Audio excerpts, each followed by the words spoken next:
नमस्कार, welcome to Marvel tutorial study for all. आज हम लोग प्रेजेंट कॉन्टिन्यूअस टेंस स्टार्ट करेंगे। लास्ट लेक्चर में मैंने 3 पार्ट में आपको सिंपल प्रेजेंट टेंस करवाया। आई होप कि आपको अच्छी तरह समझ आ गया होगा और कहीं पे भी आपको डाउट नहीं आएगा। सिंपल प्रेजेंट टेंस में मैंने आपको इंट्रोडक्शन, फिर रूल्स, फिर कुछ स्पेशल सेंटेंसेस पूरा अच्छी तरह बताया आपको। कहीं पे भी अगर डाउट हो आपको उसके बावजूद भी, तो आप मुझे कमेंट में आप मुझे बता सकते हैं या फिर फेसबुक वगैरह पर भी मैसेज कर सकते हैं। उस पर नंबर है, आप व्हाट्सएप पे भी मैसेज मुझे कर सकते हैं। इसके अलावा भी अगर कहीं पे भी अगर आपको डाउट आता है, काउंसलिंग वगैरह में कहीं प्रॉब्लम आती है, तो आप मेरे को कॉल या फिर व्हाट्सएप पे मैसेज कर सकते हैं। तो चलिए लेक्चर को स्टार्ट करते हैं। आज आप देखेंगे कि कंटिन्यूअस टेंस में कई लोगों का ये क्वेश्चन होता है कि हम लोग एक जेरंड पढ़ते हैं जिसमें कि वर्ब प्लस आईएनजी लगता है, तो क्या हम प्रेजेंट कंटिन्यूअस टेंस में जो बी के बाद जो बी के फॉर्म होते हैं उसके बाद हम लोग वर्ब के साथ आईएनजी लगाते हैं, तो क्या वो एक जेरंड है, क्या है वो, ये सब डाउट जो है क्लियर हो जाएगा आपका। आपको बिल्कुल सोचना नहीं है। अगर ये जेरंड ये सब पता नहीं भी चल रहा है तो जब मैं समझाऊंगा तो पूरा क्लियर हो जाएगा। तो चलिए लेक्चर को शुरू करते हैं। आप चैनल को सब्सक्राइब कर लीजिए और दूसरों के साथ शेयर किया कीजिए। टाइम एंड टेंस में हम लोगों ने इंट्रोडक्शन देखा, उसके बाद difference between time and tense, क्या डिफरेंस है टाइम एंड टेंस में। ज्यादा से भी अगर डाउट है तो आप ये ऊपर आई बटन दिख रहा होगा या डिस्क्रिप्शन में मैं लिंक डलवा दूंगा, वहां पे आप लोग ये देख सकते हैं कि टाइम एंड टेंस में क्या डिफरेंस, हम क्यों पढ़ते हैं टेंस। प्रेजेंट टेंस अभी पढ़ रहे हैं। प्रेजेंट टेंस में हम लोगों ने सिंपल प्रेजेंट टेंस अभी खत्म किया हुआ है और आज हम लोग प्रेजेंट कंटिन्यूअस करेंगे, इसके बाद पास्ट टेंस और फिर future tense. Present continuous tense होता क्या है, आइए समझते हैं। It is used to express temporary action. Temporary action का मतलब ये है कि अगर आप कहते हो कि मैं पढ़ रहा हूँ, ठीक है, तो जरूरी नहीं है कि आप फ्यूचर में भी आप पढ़ोगे या पढ़ते रहोगे, है ना। ये अभी पढ़ रहे हो, बस इसका बता रहा है। नहीं, यहाँ पे हैबिट शो कर रहा है सिंपल प्रेजेंट टेंस की तरह कि मैं पढ़ता हूँ। यहाँ पे आपकी रेगुलरिटी का सेंस देता है। लेकिन टेम्पररी एक्शन क्या है कि मैं अभी पढ़ रहा हूँ, मतलब ये अभी की बात कर रहा है। ये ना ही फ्यूचर ना ही मतलब कि हैबिट वगैरह कुछ ये शो कर रहा है, बस ये अभी आपको यही बता रहा है कि मैं अभी क्या कर रहा हूँ। तो जहां भी टेम्पररी एक्शन का सेंस हो तो वहां पे आप समझ जाना कि वो ये बता रहा है कि अभी वो क्या कर रहा है। तो रहा है, रही है, ये सब इसीलिए याद करवाया जाता है कि जहां पे ये सेंस हो तो आप समझ जाना कि ये प्रेजेंट कंटिन्यूअस टेंस है।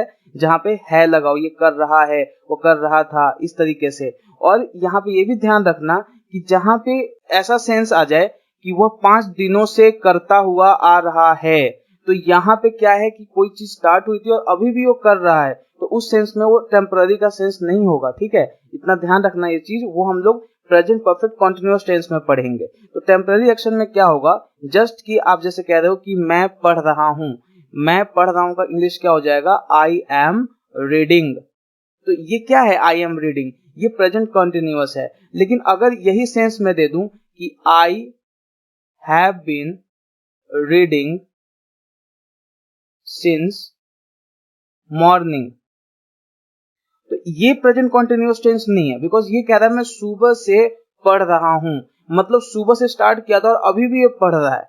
लेकिन आई एम रीडिंग क्या है, बस वो अभी कह रहा है कि मैं पढ़ रहा हूं। ये अंतर है, ये आप इस चीज को ध्यान रखना। तो टेम्पररी एक्शन जब भी होता है तो हम प्रेजेंट कंटीन्यूअस टेंस का यूज करते हैं। इसको ग्रामर में प्रेजेंट प्रोग्रेसिव टेंस या प्रेजेंट इम्परफेक्ट टेंस भी बोला जाता है। आइए अब स्ट्रक्चर देख लेते हैं कि किस तरीके से इंग्लिश में हम सेंटेंस बनाएंगे जब भी अफर्मेटिव सेंटेंस होगा। अफर्मेटिव सेंटेंस का कहने का मतलब है कि ना नेगेटिव, ना इंटरोगेटिव, ना एक्सक्लेमेटरी। अफर्मेटिव सेंटेंस मतलब जो सिंपल हम लोग बोलते हैं जिसमें नहीं लग जाता है, जैसे कि मैं नहीं पढ़ रहा हूं, तो नेगेटिव हो गया। इंटरोगेटिव में तुम क्यों नहीं पढ़ रहे हो, तो वो क्वेश्चन हो गया, इंटरोगेटिव हो गया। तो इनको छोड़ के जो सेंटेंसेस होते हैं जो कि सिंपल हमें बोला जाता है, तो वो अफर्मेटिव सेंटेंस होता है। तो इसमें आपका जो स्ट्रक्चर होगा वो होगा, एक सब्जेक्ट होगा, उसके बाद इज आर एम होगा, फिर वर्ब होगा और फिर आईएनजी उसके साथ लगेगा, फिर ऑब्जेक्ट होगा। अब ये यहाँ पे देखो, कंफ्यूज मत होना कि इज आर एम और वर्ब है, तो दोनों वर्ब ही, लेकिन ये जो है यहाँ पे एक हेल्पिंग वर्ब का ये काम करेगा। और ये जो होगा ये मेन वर्ब या प्रिंसिपल वर्ब आप इसको बोलोगे। अब यहाँ पे मैंने आपको एक चीज बताया था लास्ट लेक्चर में कि इज आर एम जो है सिंपल प्रेजेंट टेंस में मेन वर्ब की तरह काम करता है। कब करता है ये आप मुझे कमेंट में बताओगे। अगर आपको ध्यान होगा तो आप बताओगे, अगर नहीं पता होगा तो आप पिछला लेक्चर देखो उसको। बहुत ही इंपॉर्टेंट है कि कब हम लोग बी का जो फॉर्म होता है वो हम लोग मेन वर्ब की तरह कब उसको काम में लेते हैं, ये आपको पता होना चाहिए। वरना कई लोग ऐसे ही रट लेते हैं कि इज आर एम जो है ये सब क्या है, हेल्पिंग वर्ब ही है। कई ऐसे होते हैं जो याद ही कर रट ही लेते हैं कि ये इज आर एम ये हेल्पिंग वर्ब है, उनको पता भी नहीं है कि ये मेन वर्ब की तरह भी यूज होता है। आपको पता होना चाहिए, कॉन्सेप्ट क्लियर होना चाहिए कि कब हम इसको मेन वर्ब की तरह यूज करते हैं और कब हेल्पिंग वर्ब की तरह। तो यहाँ पे जो प्रेजेंट कंटीन्यूअस टेंस होता है, इसमें जो इज आर एम या बी का फॉर्म आप कह लो, ये क्या होता है, हेल्पिंग वर्ब होता है। ये इसकी हेल्प करता है वर्ब की। सो सब्जेक्ट होगा, सब्जेक्ट में आपका नाउन होगा, प्रोनाउन होगा, ठीक है। तो इसके बाद हेल्पिंग वर्ब, फिर मेन वर्ब, उसके बाद फिर आईएनजी लगेगा और फिर ऑब्जेक्ट। अब मैंने आपको स्टार्टिंग में बताया था, कई लोग जिरंड पढ़ते होंगे और कई लोग ये भी पढ़ते होंगे क्या, प्रेजेंट पार्टिसिपल।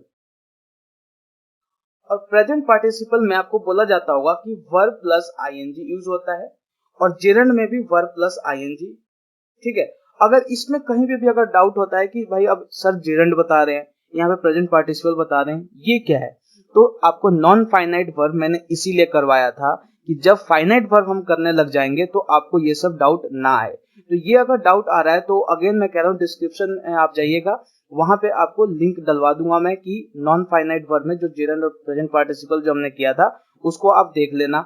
और ये ऊपर आई बटन भी दिख रहा होगा, यहाँ पे भी आपको मिल जाएगा, इस पर क्लिक कीजिए, पहले देख लीजिए कि जिरंड और प्रेजेंट पार्टिसिपल वगैरह क्या है, फिर यहाँ पे ढंग से आप समझोगे। देखो सब ना एक दूसरे से रिलेटेड होता है। अब मैं हेल्पिंग वर्ब कह रहा हूँ वो भी मैंने पीछे बताया हुआ है, बी फॉर्म बोल रहा हूँ वो भी पीछे बताया हुआ है। तो आपको हर लेक्चर ना बिल्कुल देखते हुए आना शुरुआत से।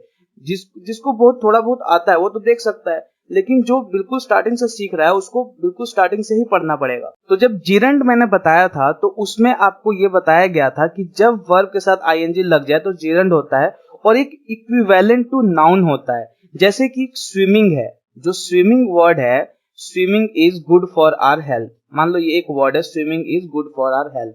तो यहाँ पे स्विमिंग एक सब्जेक्ट है, एक नाउन की तरह काम कर रहा है, तैरना सेहत के लिए बहुत अच्छी है। जैसे एक वर्ड है स्विमिंग, अब स्विमिंग जो है, स्विमिंग आप ये कहोगे कि जो ये स्विमिंग वर्ड है ये क्या है, स्विमिंग एक क्या है, आईएनजी लगा हुआ है, एक ये जेरंड है।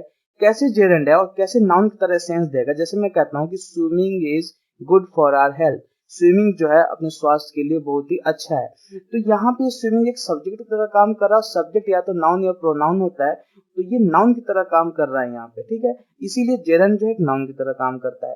अब यहाँ पे ये देखो कि प्रेजेंट कॉन्टिन्यूअस टेंस में हमें ये नाउन की तरह इसको यूज करना है क्या, इसको हमें एक वर्ब की तरह यूज करना है। हम प्रेजेंट कॉन्टिन्यूअस टेंस में क्या पढ़ते हैं, वो वर्ब का यूज कि हम लोग किस तरीके से डिफरेंट फॉर्म ऑफ वर्ब का जो है डिसीजन ले पाएंगे कि इस पर्टिकुलर सेंटेंस में वर्ब का कौन सा फॉर्म यूज होगा। तो ये तो हमें पता है कि वर्ब प्लस आईएनजी यूज होगा, लेकिन यहाँ पे डाउट होता है कि भाई जेरंड यूज करेंगे या प्रेजेंट पार्टिसिपल यूज करेंगे। तो यहाँ पे प्रेजेंट पार्टिसिपल यूज करेंगे। जब प्रेजेंट पार्टिसिपल मैं करा रहा था उसमें मैंने आपको बताया था कि प्रेजेंट पार्टिसिपल कभी वो हेल्पिंग वर्ब के साथ मिलकर एक मेन वर्ब का काम करता है और कभी एक एडजेक्टिव का भी काम करता है। तो ये यहाँ पे क्या आएगा, प्रेजेंट पार्टिसिपल का जो पहला यूज है कि हेल्पिंग वर्ब के साथ वो मेन वर्ब जैसा काम आएगा, ये यहाँ पे यूज हो रहा है। तो यहाँ पे स्ट्रक्चर देखो, सब्जेक्ट होगा, इज आर एम होगा, फिर वर्ब प्लस आईएनजी और फिर ऑब्जेक्ट होगा। I am going to school, मैं स्कूल जा रहा हूँ। तो यहाँ पे I am going to school, I क्या है, सब्जेक्ट है, एम यहाँ पे यूज हो गया है, फिर उसका वर्ब का आईएनजी, फिर टू स्कूल यूज हो गया है। तो यहाँ पे आई होप कि आपको कोई डाउट नहीं होगा, अब आप समझ गए होंगे कि क्यों हम लोग यहाँ पे वर्ब प्लस आईएनजी यूज करते हैं और ये क्या है, जेरंड है या प्रेजेंट पार्टिसिपल है, ठीक है। तो ये अब आपको समझ में आ गया होगा कि ये प्रेजेंट पार्टिसिपल है, इसका जो दो यूज था, एक एडजेक्टिव की तरह और एक मेन वर्ब की तरह। तो यहाँ पे हम मेन वर्ब की तरह इसको यूज करेंगे। नेगेटिव सेंटेंस में हम इसको कैसे यूज करेंगे, देखो सब्जेक्ट होगा सेम जैसे उसमें था, फिर इज आर एम, फिर इसके साथ नॉट लगेगा, नॉट के बाद फिर वर्ब प्लस आईएनजी लगेगा और फिर object. He is not reading my book, वह मेरी किताब नहीं पढ़ रहा है। तो यहाँ पे वह है, ठीक है, वह एक सब्जेक्ट है, उसके बाद इज है, फिर नॉट है, फिर रीडिंग माई बुक है। इंटरोगेटिव सेंटेंस में कैसे होगा, देखो इज आर एम पहले लग जाएगा, फिर सब्जेक्ट, फिर वर्ब प्लस आईएनजी और object. Are they playing football, क्या वे लोग फुटबॉल खेल रहे हैं। तो ये क्या हो जाएगा, इंटरोगेटिव सेंटेंस का स्ट्रक्चर हो जाएगा। इंटरोगेटिव सेंटेंस में मैंने आपको बताया था कि ये दो पार्ट में होता है। पहला होता है जिसमें आपको ये आंसर देना होता है यस नो के फॉर्म में, और एक में आपको एक्सप्लेन करना पड़ता है। जैसे कि ये देखो, आर दे प्लेइंग फुटबॉल, क्या वे फुटबॉल खेल रहे हैं। तो इसमें आप आंसर क्या दोगे, हाँ या ना में आंसर दोगे। ये थोड़ी ना बोलोगे कि हाँ वो इसलिए खेल रहा है क्योंकि उसको खेलना बहुत ही पसंद है। ये तो मतलब बिल्कुल ही मतलब एब्सर्ड हो जाएगा। जब आप ऐसा नहीं करोगे तो फिर क्या करोगे, तो आप यस नो में आंसर दोगे। क्या वे फुटबॉल खेल रहे हैं, तो हाँ वो खेल रहे हैं, ठीक है। नहीं खेल रहे हैं तो आप नहीं में जवाब दोगे। जब एक्सप्लेनेशन वाला होगा, जैसे कि वो फुटबॉल क्यों खेल रहे हैं, तो आपको कुछ नहीं करना है कि इसके पहले बस क्वेश्चन वर्ड लगा देना है। वो क्यों खेल रहे हैं, तो why are they playing football हो जाएगा यहाँ पे। Why are they playing football. अगर ये भी हो जाएगा कि वह क्या खेल रहे हैं, तो व्हाट आर दे प्लेइंग। तो इस तरीके से हम लोग यूज करेंगे इसका इंट्रोगेटिव सेंटेंस में। जब एक्सप्लेनेशन वाला होगा तो जस्ट इज आर एम से पहले क्वेश्चन वर्ड लगा देंगे, और अगर यस नो वाला होगा तो इज आर एम के साथ क्या होगा, सब्जेक्ट प्लस वर्ब, उसके साथ फिर आईएनजी और फिर ऑब्जेक्ट। सो आई होप कि आप समझ गए होंगे कि प्रेजेंट कॉन्टिन्यूअस टेंस क्या होता है, किस तरीके से उसके स्ट्रक्चर होते हैं, क्यों हम लोग वर्ब प्लस आईएनजी का यूज करते हैं। ये सबसे बड़ा डाउट रहता है। बाकी तो सारा चीज सिंपल था, आप समझ गए होंगे कि किस सेंस में हम यूज करते हैं। अब बात आ गई कि क्या रूल्स होते हैं, कुछ क्या स्पेशल हम इसमें सीख सकते हैं, जो कि एक बहुत ही बड़ा पार्ट है, और उसको हम ढंग से डिटेल में पढ़ेंगे अगले लेक्चर में। नेक्स्ट लेक्चर में हम लोग ये देखेंगे इस तरीके के सेंटेंस, जैसे मैं कल एक मोबाइल खरीदने जा रहा हूँ। तो यहाँ पे ये देखो कि फ्यूचर की बात हो रही है, लेकिन यहाँ पे हम लोग प्रेजेंट कॉन्टिन्यूअस का यूज कैसे करेंगे ये मैं आपको बताऊंगा। मैं एक भूतिया कहानी पढ़ रहा हूँ। इन दिनों डॉक्टर कोविड के मरीजों का इलाज कर रहे हैं। तो यहाँ पे ये देखो कि यहाँ पे ये सेंस नहीं दिया जा रहा है टेम्पररी का कि ये अभी कर रहे हैं, ठीक है। आजकल ये कुछ चल रहा है इस तरीके का, तो इस सेंस में भी हम लोग प्रेजेंट कॉन्टिन्यूअस का यूज करते हैं। आपकी अंग्रेजी दिन प्रतिदिन ठीक हो रही है, तो ऐसे में भी इसको हम यूज करेंगे। तुम ये गलती रोज करते हो, तो यहाँ पे आप सोचोगे कि you make this mistake daily. तो यहाँ पे प्रेजेंट सिंपल प्रेजेंट का यूज करना चाहोगे, लेकिन वो गलत हो जाएगा। सिंपल प्रेजेंट का यहाँ पे यूज नहीं होगा, प्रेजेंट कॉन्टिन्यूअस का यूज होगा। ये भी हम लोग सीखेंगे। महेश अगले सोमवार को पटना के लिए जा रहा है। तो इन सब सारे सेंटेंस के साथ हम डील करेंगे। इसके साथ साथ और भी हम लोग इसमें काफी कुछ देखेंगे। तो आप लोग नेक्स्ट लेक्चर अटेंड करना मत भूलिएगा। अभी तक के लिए जो भी मैंने पढ़ाया है आप उसको रिवाइज कीजिएगा। चलिए आज के लिए इतना ही। आप लेक्चर को लाइक कीजिए, शेयर कीजिए और चैनल को सब्सक्राइब कर लीजिए। बेल बटन को प्रेस कर लीजिए, इससे आप अपडेट रह पाओगे और टाइम टू टाइम नोटिफिकेशन मिलती रहेगी। धन्यवाद।